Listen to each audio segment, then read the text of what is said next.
ভাজিটা তাড়াতাড়ি কর ছোট, তোর দাদা আবার কাজে যাবে। ভাজি দিদি, এক হাতে আর কত কাজ করি বলো? এত বড় সংসারে আমাদের দুটো মানুষকে খেতে মরতে হয়। কি আর করবি বল, এখন যখন এসেই পড়েছিস খাটতে তো হবেই। তার উপরে মাকে দেখো, সারাদিন পায়ের ওপর পা তুলে বসে থাকে, একটা কাজও করানো যায় না। এসব ভাগ্যবতীর ভাগ্য বুঝলি ছোট, না হলে তিনটে ছেলে মেয়ে কেন মায়ের নেওটা হবে? হ্যাঁ গো দিদি, ওদের জন্য মাকে কিচ্ছুটা বলা যায় না। তোমার দেবরের সামনে তো মাকে নিয়ে কোনো কথাই উচ্চারণ করতে পারি না। আমারটা কি কম? তোর দাদাকে যদি বলি মা সারাদিন শুয়ে বসে থাকে, তাকে একটু হাঁটাহাঁটি করতে বলো। সে বলে মা অনেক করেছে, আমাদের মানুষ করতে গিয়ে অনেক খাটাখাটুনি করেছে, এখন শান্তিতে কটা দিন কাটাক। আর আমাদের ননীদের ভাব দেখেছো, বাড়িতে এলে কান ঝালাপালা করে দেয়, এটা হয়নি ওটা হয়নি, মাকে এটা খেতে দেবে ওটা খেতে দেবে। এত আমতার কেন বাবু তোর শুনি? নিজে তো শ্বশুর শাশুড়িকে রেখে আলাদা হয়ে গেছে, এখানে এসে মা ভক্তি দেখায়। কি করছিস ছোট, মাছটা যে পুড়িয়ে ফেললি। এই রে, গেল তো মাছটা পুরো। তাড়াতাড়ি জল দে, কি সব করিস না তুই? তোমার সাথে কথা বলতে বলতেই তো পড়লো।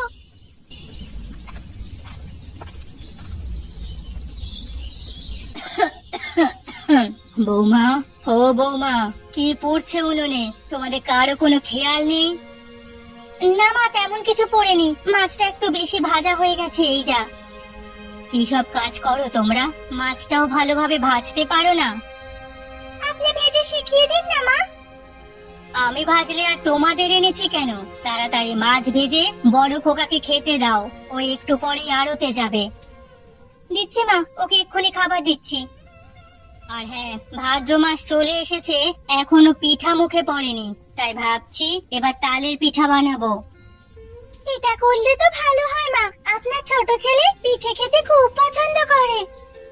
কিন্তু ছোট খোকা তো শহরে থাকে, এক কাজ করো বৌমা, ওকে বলো এই শুক্রবারে বাড়ি চলে আসতে, আর মালতীকেও একটা চিঠি লিখো, তপন আর জামাইকে নিয়ে চলে আসুক, সবাই মিলে একটা পিঠা উৎসব করে ফেলবো।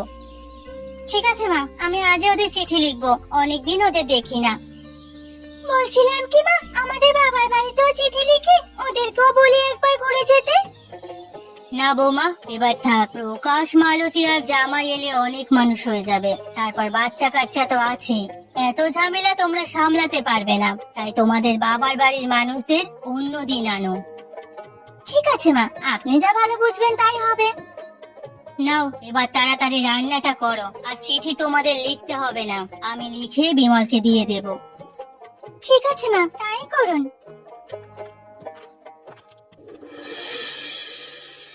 গিন্নি, আরে ও গিন্নি, আমি বাজারে যাচ্ছি, তোমাদের কিছু লাগবে?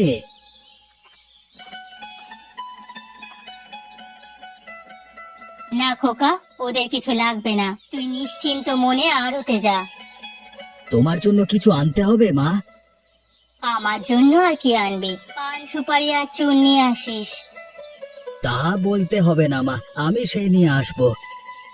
আর হ্যাঁ, এই চিঠিগুলো নিয়ে যা তো বাবা, একটু পোস্ট বাক্সে ফেলে দিস। এত চিঠি কাকে লিখলে মা? কাকে আবার, প্রকাশ আর মালতীকে লিখলাম, অনেকদিন হলো ওরা বাড়ি আসে না, এবারে এসে কটা দিন ঘুরে যাক। ঠিক আছে মা, আমি যাওয়ার সময় চিঠিগুলো পোস্ট বক্সে দিয়ে যাব। ঠিক আছে বাবা, যা এখন।